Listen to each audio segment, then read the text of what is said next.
There's something deep in the soul that comes out when you think about the identity of a community. When you think about what is deep in the heart, Allah subhanahu wa ta'ala mentions, بَلْ هُوَ آيَاتٌ بَيِّنَاتٌ, that rather these are clear verses that we have put فِي صُدُورِ الَّذِينَ أُوتُوا الْعِلْمِ, that we have put deeply etched into the chests of those who possess knowledge. When you think about the identity of a community, when you think about the foundation of this community, when you think about what is under that flesh of the people of Gaza as they are being torn in the way that they are being torn, when you think about what is in their hearts when their rib cages start to show, it is the Qur'an that is etched deeply into their hearts. It is the Qur'an that naturally comes to their minds. It's the Qur'an that they see the world with their eyes through. It's the Qur'an that comes to their tongues. It's the Qur'an that gives them inspiration.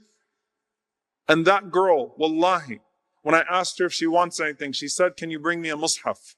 I want to go back to my memorization because I was memorizing in the masjid before we were bombed, and I forgot much of what I was memorizing." She's already a hafidha in many ways.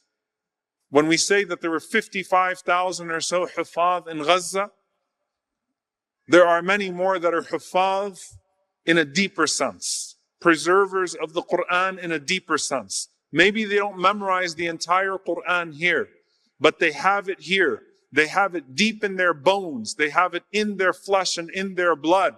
They are the chosen people, facing devils who call themselves the chosen people. They are the people of Allah subhanahu wa ta'ala. Because they have the Qur'an inside of them, they do not claim any type of superiority on the basis of being Palestinian. They do not claim any superiority on the basis of nationality. They do not claim to be chosen people of God or children of light because of anything but the Qur'an. And I want you to walk back with me for a moment. There's a moment in the grave where all of us will be shaken to our core. And it's like a bomb falling on you. It's a moment that shakes you. And when those angels ask you, "Man Rabbuk," who is your Lord?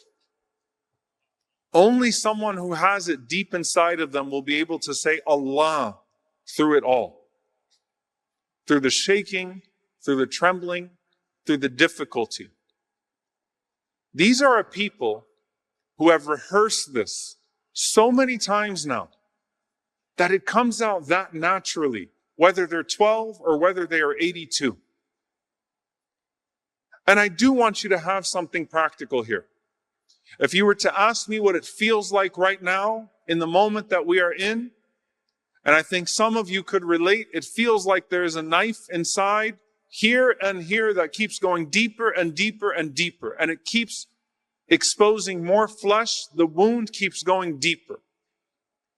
As deep as the wound goes in the chest and in the back, the Qur'an should be etched into the flesh. The deeper the wound goes. You read the Qur'an from the perspective of the moment that you are in, and perhaps Allah subhanahu wa ta'ala will allow you to recall a verse of the Qur'an that He refused to let your soul forget in the most devastating moments of your life. It'll come out. But that takes your introspection. That doesn't take a lesson in tafsir. That doesn't take you being a hafiz from cover to cover. That takes you being someone who is refusing to close their eyes in the moment that you are in, eyes wide open, in the face of this genocide, in the face of this cruelty, heart open to whatever Allah subhanahu wa ta'ala wants to put inside of there. Deeds vulnerable to wherever Allah subhanahu wa ta'ala directs them. No matter what that's going to mean for me. But you have to open your heart to the Qur'an. so that it gets written deeper and deeper as the wound becomes deeper and deeper.